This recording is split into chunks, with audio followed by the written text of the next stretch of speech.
Hoje eu trouxe cola. Boa noite. Mário Henrique, na segunda-feira, para quem não veio, perdeu, muito bom, ele nos narra um pedacinho da história de Maria, sob uma perspectiva um tanto quanto diferente. Então ele coloca Maria lá aos pés da cruz, antes acompanhando Jesus, na expectativa de que de repente acontecesse alguma coisa e que Jesus não fosse sacrificado, não fosse crucificado. A exemplo do que acontecera com Abraão e seu filho lá no Antigo Testamento. Então, o Mário contou para nós sobre isso. E nós vamos começar com Maria aos pés da cruz. Porque nesse momento, nós temos uma das mais difíceis separações. Uma mãe e seu filho que parte antes. Existem muitas separações difíceis, mas certamente essa é das mais difíceis. Por quê? Porque o pai colabora com uma célula. É um espermatozoide petitinho em comparação com o óvulo é grandão. O espermatozoide, nadica de nada. O resto é com a mãe. O resto é com a mãe. Célula por célula, dia por dia, instante por instante, uma transformação fenomenal. A materialização de um espírito na terra é fenômeno dos mais grandiosos, e a tarefa dada às mães. Nesse momento nós temos um encontro de dois corações, de duas almas, que aliam seus destinos, que comungam de pensamentos, de sensações, comungam do mesmo corpo, do mesmo fluido, do mesmo sangue, da mesma energia, num processo íntimo, quase que único. Não único, porque são dois seres, e se forem gêmeos, são três seres. São mais seres, porque o corpo procede do corpo, mas o espírito não procede do espírito. Apesar do espírito ser criação divina e pré-existir ao corpo e vir cumprir neste corpo que se forma os destinos daquela criança, apesar dessa separação, apesar dessa individualidade, nós temos no ato da concepção, no ato da criação do corpo, no ato desse acompanhamento, a formação de vínculos extraordinários. E vamos pensar na Maria, Jesus, o governador espiritual da terra, encarregado da nossa redenção, o bom pastor, o Salvador, anunciado a Maria, viria resgatar o povo judeu e resgatar também a humanidade. Viria para a redenção de muitos, não de todos. E Maria, mesmo sem ter o espermatozoide, porque ela não conhecia varão, ela aceita a missão. Ela aceita a tarefa, passa pela sua gestação, recebe Jesus em seus braços, como todas as mães recebem seus filhos. Recebe com vínculos extraordinários de amor, com vínculos extraordinários de intimidade, com sensações que perdurarão para sempre. Porque o vínculo de uma mãe com o seu filho, apesar da morte, porque os dois vão morrer, alguém vai antes, o outro vai depois, mas os dois morrerão, porque a matéria é temporária, o nosso período na carne é temporário. Esses laços permanecem no pós-morte. Como no pós-morte? Será que existe alguma coisa depois da morte? Será que a vida continua depois da morte? Porque nós encontramos pessoas que duvidam. Às vezes até frequentam o centro, tomam passe, fazem prece, mas na hora do aperto, que pergunta para ela, uai, deve ser, né? Eu já vi palestrantes falar assim: se depois da morte nós continuarmos a existir, não tem se. Nós continuamos a existir depois da morte. Nós vamos encontrar Maria, poucos dias depois, encontrando com a pessoa mais querida ao seu coração, que era Jesus. 3 dias depois, aparece a Maria, conversa com ela, abraça sua mãe. Nós às vezes achamos que o Espiritismo é o consolador. O Espiritismo é o consolador, porque ele traz o Cristo de volta. Porque o que consola mesmo é Jesus abraçando Maria. Há 2000 anos atrás, nós já tínhamos essa consolação em nossas mãos. Nós já tínhamos essa revelação. Nós já tínhamos essa comprovação. Ah, mas só o Espírito Superior faz isso. Será? Nos Evangelhos nós vamos encontrar Jesus conversando com Elias. Elias, nós temos que convir, era o Espírito Superior. Bom, Espírito Superior a gente sabe que volta. Sabemos? Ou ainda duvidamos? Sabemos ou não sabemos? Sabemos. Então o Espírito Superior sobrevive à morte? Na Bíblia sobrevive. E no mundo verdadeiro? A gente não conhece muito o Espírito Superior, né? Então o que importa para nós é saber se Espírito inferior sobrevive. Não é? Que é a minha condição. Como eu sou inferior, importa muito saber se o Espírito inferior sobrevive, se volta. Depois nós vamos tratar da mensagem, que é a reencarnação, que foi por onde nós começamos, que o Espírito preexiste ao corpo. Muito bem. Jesus vai num cemitério e chega lá, tem um homem que eles já tinham prendido ele em ferros, em grilhões. E gente, ferros naquela época não eram algemas igual a gente vê algema hoje, não. Ferros era ferros mesmo, era grosso, era forte, era resistente. E esse homem que vivia no cemitério, ele já tinha sido preso em ferros, mas os ferros se partiam. Hércules? Não era Hércules. Nós estamos falando da Bíblia cristã.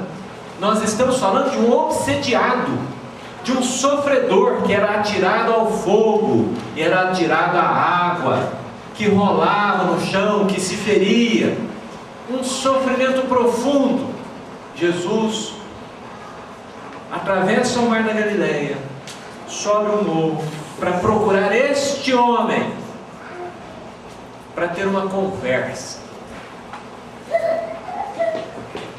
com espíritos inferiores.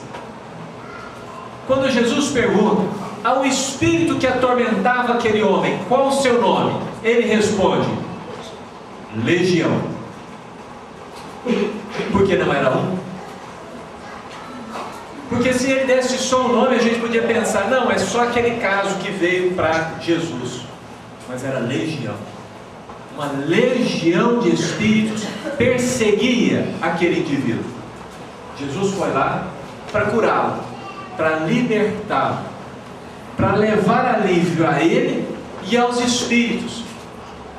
E aqui entra uma separação fundamental, porque o ódio nos prende uns aos outros. O ódio nos prende, forma cadeias aquele homem, junto com os espíritos que o obsediavam, quebrava grilhões de ferro, mas não conseguiam separar um do outro. E Jesus vem. Jesus vem e dá aos dois, ou a todos eles, uma oportunidade de separação. Então quer dizer que separação pode ser um trem bom? Porque nós somos mineiros, tem que ter trem. Separação pode ser um trem bom. É alguma coisa que pode ser muito desejada, que pode ser uma necessidade profunda do ser. E algumas vezes, uma separação demora 20 anos. Por exemplo, arrumei uma amante, Camila Pitanga, linda, maravilhosa, uma perdição de mulher. Estou apaixonado por ela. Mantenho uma vida dupla. Vou levando uma vida dupla, vou enganando algumas pessoas, vou levando, morro. Não consigo viver sem ela. Mas, que nem Zezé de Camargo e Luciano, eu também amo minha esposa e não consigo viver sem ela. Tenho 2 amores na minha vida. Não se assustem, nós ainda amaremos bilhões de pessoas, porque Jesus nos ama a todos e nos ama mais do que nós somos capazes de amar uma amante, ou amar uma esposa, ou amar um filho, ou amar um pai. Ama muitas vezes mais, e nós amaremos desse tanto. Morri. Estou agora com 2 mulheres. Como é que eu faço para quebrar esses vínculos? Para separar?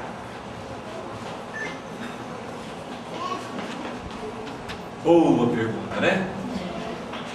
Boa pergunta. Vou reencarnar. Como é que eu faço para não ter uma delas como amante? Porque se eu trouxer a esposa como esposa e a outra como outra, vou ter 2 de novo. Se eu me casar com a amante e a esposa vier a outra, ela vai se vingar, porque dessa vez ela vai ser a amante. Como é que nós fazemos então para resolver essa parada? Vem como filho.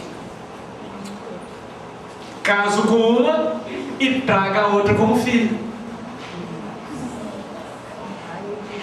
O que vai acontecer quando ela se casar? Uma separação. Uma separação. A família é uma organização extraordinária. Só podia ser bolada, só podia ser criada pela inteligência suprema. A reencarnação é um mecanismo fantástico de reajuste, de encontros e de separações. Porque se eu encontro os meus amores de novo em novas existências, eu também sou levado a me separar deles, para que nós possamos experimentar outros amores, porque nós precisaremos amar a toda a humanidade. Tem gente que acha que sempre nasce filho dos mesmos pais. Falta de raciocínio. Por quê? Antigamente, quantos filhos em média tinha? 2. Era muito. Era um tantão, né? Aí está diminuindo.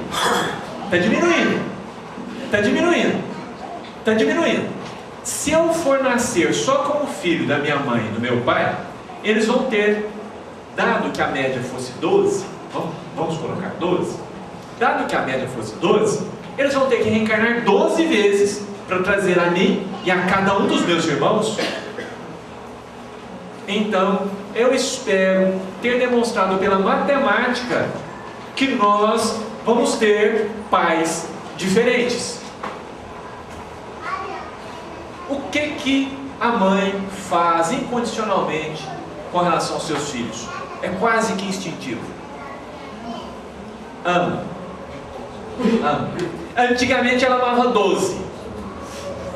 Agora ela ama quantos? 2. 2. Tem algumas estatísticas que falam 1,5. Eu não sei como é que eles fazem 1,5. Mas tem casos de 1,5. Então ela está amando menos filhos. Menos filhos. Ela está tendo uma experiência amorosa com menos pessoas. Aí o que acontece hoje com mais frequência do que no passado? Vocês já viram o tanto que nós olhamos para outras crianças, para outras pessoas e imediatamente adotamos aquela pessoa como filho?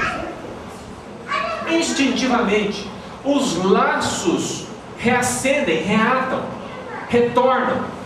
São os encontros. Nós estamos nos encontrando de novo. Novo corpo, novo cabelo, rugas renovadas. É plástica completa. Pelinha de bebê lá no berço, depois é que vai enrugando de novo. Porque tem que passar no tempo, a gente tem que morrer, a gente tem que abandonar o corpo. Nós vamos de vida em vida tendo encontros e separações. Nós precisamos aprender a lidar com as separações e com os encontros. Mas primeiro, com as separações. Os filhos se separam dos pais. Inevitavelmente, eles precisam montar uma nova família. Às vezes eles precisam retornar à pátria espiritual. Jesus precisava separar-se da Maria, precisava separar-se dos apóstolos, para poder gravar no coração deles e de todos nós a imortalidade da alma, para poder mostrar que o amor não termina no túmulo, para mostrar que ele sobrevive e que ele se esparrama até o fim dos tempos, porque Jesus promete a seus discípulos que estaria com eles até o final dos tempos. Então a separação era necessária. Toda separação é necessária. Peraí. Até a separação, essa que a gente casa e já fala, se não der certo eu separo. Toda separação é necessária. Algumas separações são decisões que nós tomamos, que olhando no curto prazo, realmente podem ser uma grande burrice. Mas, gente, Deus, Roberto Carlos tinha que ter mudado aquela música, porque o cara não é ele, é Deus. Ele é extraordinário. Ele é extraordinário. A reencarnação, ela é, se ele não tivesse inventado, alguém teria que ter inventado, porque ela é indispensável. Ela é indispensável. Nós temos uma história no livro Os Mensageiros do Otávio. O Otávio, vamos começar que morreu, mas fez muita coisa errada. Naquele tempo que se fazia coisa errada, hoje em dia a gente não faz coisa errada mais. Naquele tempo que se fazia muito mal, né? Que a gente mandava prender o escravo de manhã e mandava bater ele só para ver ele chorando, só para ouvir, não, eu preciso de um som de alguém chorando, que a gente separava a mãe do filho e vendia. Nessa época, fez muita coisa errada, sofreu muito no plano espiritual, mas ele foi socorrido, ele foi atendido, ele foi recebido no nosso lar. E durante 30 anos, ele foi beneficiado pelas instituições, pelos mentores, pelas palestras, pelos cursos, pelas famílias. Ele foi amado, ele foi bem tratado, ele foi amparado durante 30 anos. Durante esses 30 anos, 6 pessoas conviveram mais intimamente com ele, ajudaram-no mais, suportaram, ajudaram ele mesmo a se reerguer de uma maneira mais intensiva. Então chegou um momento em que ele precisava reencontrar algumas pessoas que, se não esquecessem o mal que ele tinha feito, não perdoariam. E era ele encontrar, e eles iam matá-lo. Então, só a reencarnação. No plano espiritual ele já tinha tentado, precisava de reencarnar. E ele planeja uma reencarnação. E ele planeja uma reencarnação numa tarefa das mais fáceis do mundo. Ele resolve ser médium. Porque a gente acha que médium não deve para ninguém, médium é um espírito superior. Não, médium, via de regra, é um espírito altamente devedor. E vocês viram que eu ampliei, né? Gritei até no fundo desse devedor. Dava para ouvir sem microfone. Ele é um cara que deve muito.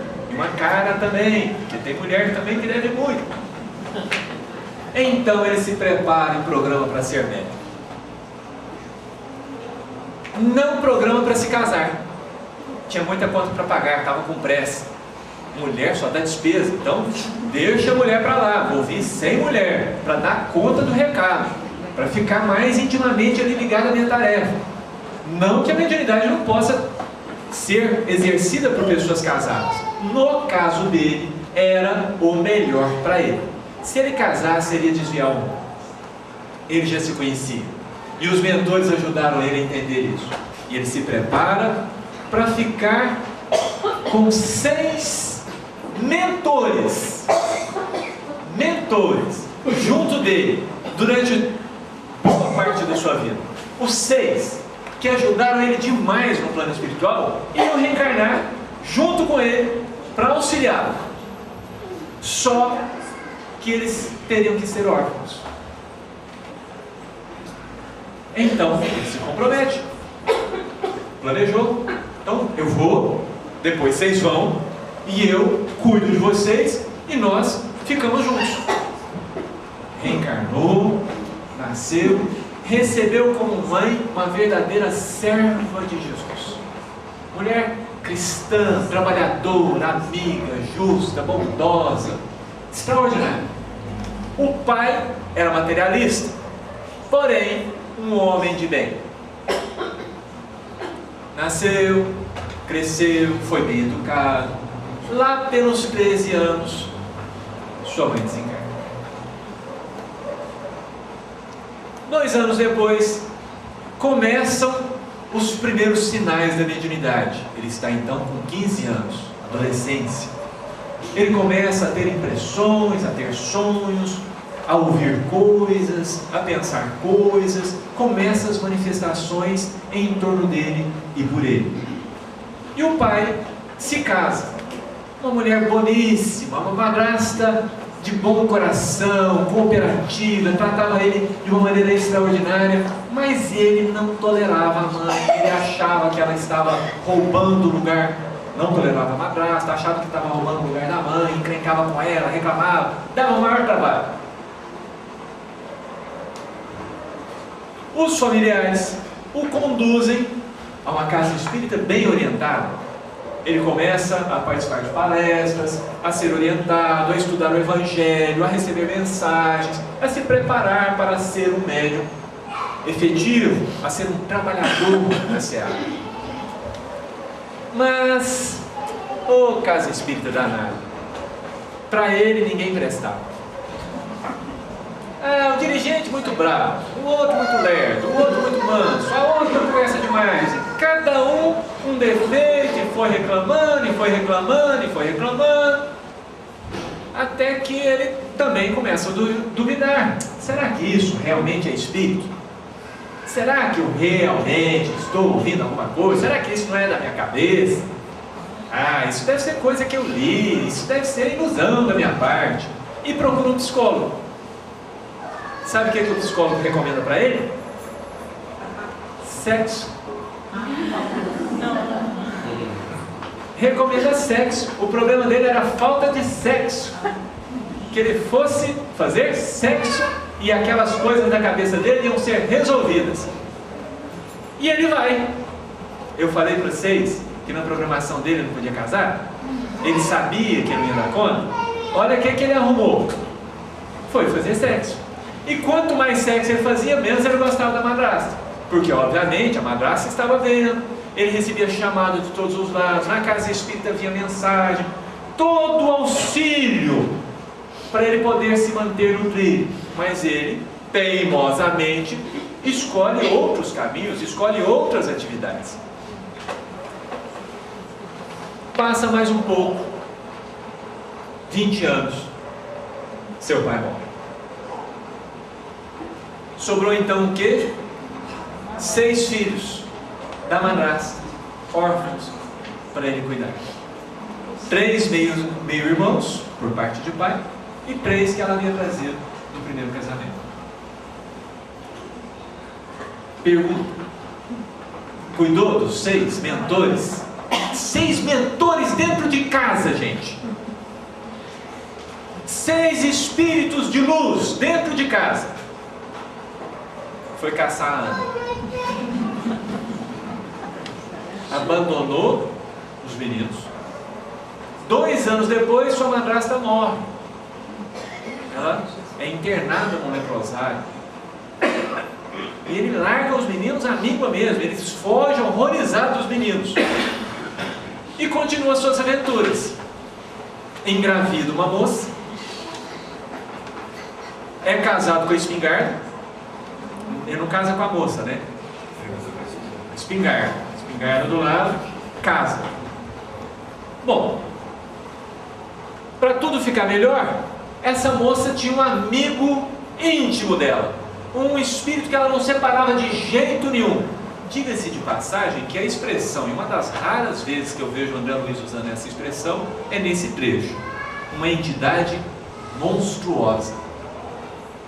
O André Luiz, ele é muito comedido, porque a FEB sempre censurou os livros, sempre fez revisão, e aquelas coisas mais assim, eles cortavam lá junto com a autorização do André Luiz, do Emmanuel e do Chico. E nesse caso ficou lá, uma entidade monstruosa. Eu imagino que o trem era grave.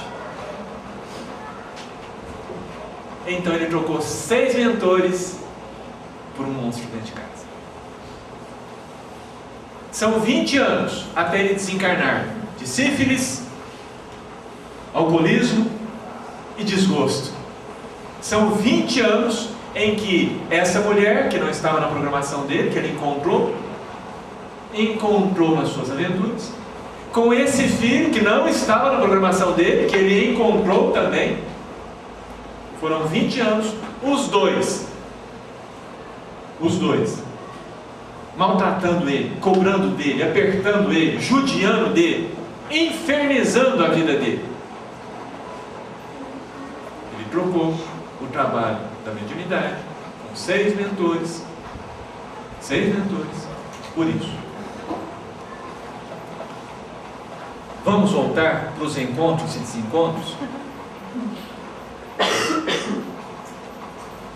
Que agora eu mudei, não falei separações, falei desencontros. Ele se perdeu do Cristo. Ele se afastou do Cristo. Ele se afastou das boas resoluções. Ele se afastou dos compromissos íntimos. Porque lá no fundo, nós sabemos. Lá no fundo nós sabemos. Ele se afastou disso. Ele tentou ofuscar as mensagens que ele recebia, que o irmão recebia, que a mãe recebia, que o vizinho recebia. Ele procurou apagar todas essas coisas para seguir um caminho que não o levou a nada mais, nada menos que o sofrimento. Vocês não acham que ele está doidinho para separar dessa mulher? Gastou 20 anos. Gastou 20 anos para ele se libertar dessa ligação. E mesmo quando ele estava conversando com o André lá, de vez em quando ele ainda sentia os dois chamando ele. Se não é a reencarnação, como é que a gente vai separar assim? E aí entra outra coisa. Eu posso ter casado errado. Posso. Escolhi errado. Não escolhi. Fui com muita sede ao pote, casei com a espingarda. Posso ter casado errado. E aí?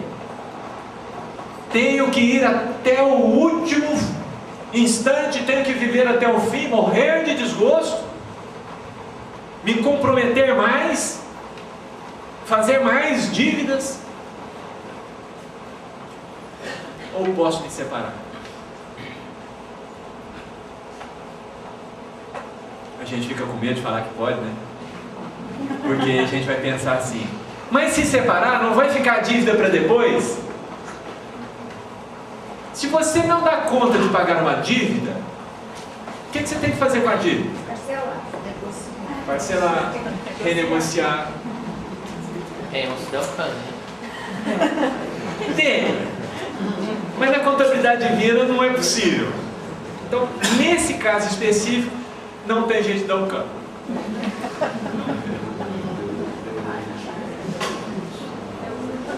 Nós podemos negociar, nós podemos parcelar. Mas veja,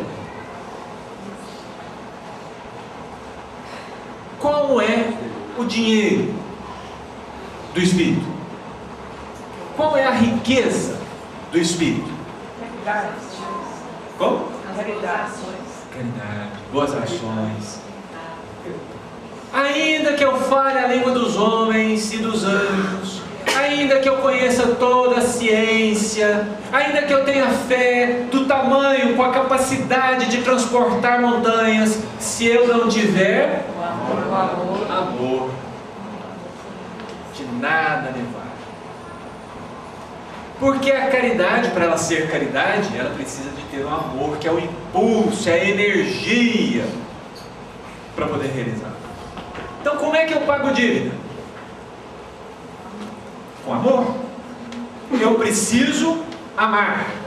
Eu só pago dívida amando, porque essa é a riqueza do Espírito. Esse é o tesouro que a ferrugem não rói, que a praça não come, que ladrão não rouba, que é meu, levo comigo. E um detalhe dessa riqueza divina, eu falo para gente, pensem em Deus, olha a grandeza dele. Quanto mais você dá do seu amor, mais você tem. É a fonte infinita. Você gasta, paga as suas contas, e quanto mais você tem, quanto mais você dá, quanto mais conta você paga, quanto mais você distribui esse amor, mais amor você tem. Não é extraordinário? É igual Jesus partindo os pães, né? Ele partia o pão e entregava para dois, partia de novo, partia, ele ia partindo e o pão estava sempre inteiro. Ele partiu o pão, 2 pães, partiu o pão, 2 pães, partiu o pão, 2 pães, partiu o pão, 2 pães, e ia partindo, e não acabava. É o símbolo do amor, é o símbolo dessa ação de alimentar as outras pessoas, de cuidar das outras pessoas, de amar as outras pessoas, de doar aquilo que nós temos para as outras pessoas, porque isso se multiplica dentro de nós pela bondade do nosso Criador. É Ele quem faz essa multiplicação, é Ele quem provê os fluidos, as energias. Ele nos dá esse recurso para quitarmos nossas dívidas. Então não precisa dar calote. Porque a partir do momento que eu começo a amar, eu pego um talento e multiplico, ele me dá mais, e mais, e mais, e mais, e aí eu consigo pagar todas as minhas contas. Então às vezes, nós realmente nos afastamos das pessoas que nós devemos. Nós nos separamos delas. E às vezes, graças a Deus, essas pessoas crescem, se melhoram e nos abandonam. Vão viver a vida delas, vão para outros planetas, vão viver em mundos superiores. A mãe do André Luiz sabia que o pai dele tinha 2 amantes. Vocês acharam que uma amante era muito? A mãe sabia que ele tinha 2 amantes. 2. Depois que ela socorre o André, leva ele para o nosso lar, ela faz uma visita para ele e fala que ela estava trabalhando pelo reerguimento do pai e das duas amantes, e que já estava programando uma existência para ele, com ela, onde ela o receberia de novo como esposo, e as duas amantes como filhas. Para poder fazer o quê? Para fazer a separação. Nós às vezes queremos separar eles à força, né? Nós queremos separar as pessoas à força. Nós queremos separar a filha do namorado, o filho da namorada. Nós queremos separar à força. A mãe do André Luiz vai separar com o quê? Não vai fazer nova dívida, porque separar na força, o que é que eu tenho? Dívida. Não é bom negócio. Olha como tudo se amarra. Olha como a bondade divina, ela é extraordinária. Olha como os mecanismos que nos cercam são fantásticos para o nosso progresso. Maria, quando ela vê Jesus, ela chora. E é claro que ela chora, porque até aquele instante, mesmo com todos os fenômenos que Jesus fazia, mesmo com todas as provas de que ele era o Filho de Deus vivo, mesmo com todos os milagres, mesmo com todas as demonstrações, na primeira festa em que ele transforma água em vinho, mesmo com toda a bondade que Jesus demonstrava, Maria não sabia com certeza como era essa coisa da imortalidade da alma, apesar de ser um espírito extremamente superior. Porque naquela época as pessoas faziam muita confusão, misturavam reencarnação com ressurreição, e era uma bagunça. Então naquele momento fica só a saudade, só a dor. Mas 3 dias depois, quando Jesus volta, e ele não volta só para Maria, porque 2 discípulos seus, porque tem a dor dos amigos. Separar também é difícil para os amigos, também é difícil para os que se amam, também é difícil. 2 amigos de Jesus desciam de Jerusalém para Emaús e conversavam tristes sobre o que acontecera com o Messias. Debatiam como podia ser aquilo, como podia um homem tão bom ter passado por aquilo, como é que ficava agora, porque aquilo destruía todas as esperanças em Deus, em Jeová. Mas eis que eles encontram um homem pelo caminho. Este homem se aproxima deles, e como era de praxe naquela época, as pessoas conversavam. Hoje em dia a gente não conversa muito, né? A gente só assiste televisão, mas naquela época conversava. E esse moço começa a conversar com esses 2 e explica, e relembra as profecias de Isaías, e relembra o Antigo Testamento com todos os seus profetas, a anunciação de seu sofrimento, relembra que ele deveria ser crucificado, que tudo aquilo fazia parte do plano divino para a redenção da humanidade. Os 2 amigos ficam confortados, sentem naquela presença um consolo, sentem uma carícia, uma brandura, se sentem rejuvenescidos, fortalecidos, prontos para voltar para o mundo e viver no mundo, apesar de não ser do mundo, apesar de serem do Cristo. Quando chegam no final da tarde a uma hospedaria, lá convidam aquele viajante a permanecer com eles. Eles estavam encantados. Quanto consolo, quanto esclarecimento, quanta luz a irradiar daquele ser, não luz como nós imaginamos, mas aquela sensação boa quando a gente está perto de alguém bom. E eles pedem para que ele fique, e ele fica. E sentados na mesa, quando ele parte o pão, eles reconhecem Jesus. Não antes. Eles reconhecem Jesus, reconhecem o Messias, reconhecem o poder do amor, reconhecem a imortalidade da alma, reconhecem que não existe barreira que separe as pessoas que se amam. Não existe separação para os corações que estão ligados por laços fortes de amor. Não existe fronteira. Não existe fronteira. Nós encontramos isso em Jesus. E encontramos isso em todos os nossos corações. Porque todos nós, por pior que sejamos, amamos alguém. Amamos alguma coisa. Que seja um cachorro, que seja um gato, que seja um papagaio, que seja uma planta. Porque é da nossa essência, é da nossa alma, é uma necessidade nossa. Nós não vivemos sem o alimento da alma, sem o amor.